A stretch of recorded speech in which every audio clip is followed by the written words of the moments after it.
Heavy security plan for Times Square New Year's Eve celebration. An army of cops, backed by bomb-sniffing dogs, and more than 200 blocker vehicles, will blanket New York City's Times Square during the New Year's Eve celebration, authorities said Friday. Officials with the NYPD and FBI in New York said there are no known specific or credible threats to the annual event but urged the public to remain vigilant.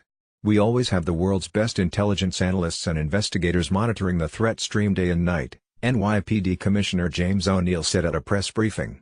The NYPD will be keeping a close eye on the festivities with the help of more than 1,200 cameras, including portable devices brought to the area to add an extra layer of coverage. The camera footage will be fed to one of the NYPD's state-of-the-art intelligence centers, where officers have the ability to quickly rewind or zoom in on the numerous feeds. In a first, the department will also be deploying its own drone to add another camera to the sky, augmenting the NYPD's helicopter fleet. The drone will be tethered to the ground and will have an area cordoned off below it to protect travelers in the event of a malfunction. The FBI Joint Terrorism Task Force will also be on hand with counter-drone technology, authorities said. The extraordinary security measures include welding shut manhole covers and embedding officers inside area hotels. NYPD Deputy Commissioner for Counterterrorism and Intelligence John Miller said that teams of intelligence detectives will take their positions inside hotels well before New Year's Eve.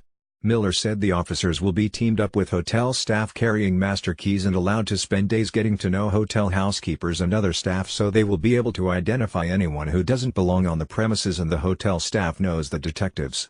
Miller added that the NYPD continues to monitor the type and volume of terrorist propaganda coming from overseas, some of which references New York City specifically.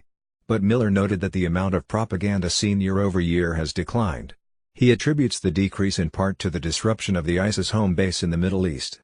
While New York hasn't had a terrorism incident in more than a year, Europe was hit by a terror attack this month when 5 people were shot dead near a Christmas market in Strasbourg, France. The suspect, Sharif Chekhat, was killed in a shootout with police following a 2-day manhunt. Tom Winter is a producer and reporter for the NBC News investigative unit based in New York, covering crime, courts, terrorism, and financial fraud on the East Coast.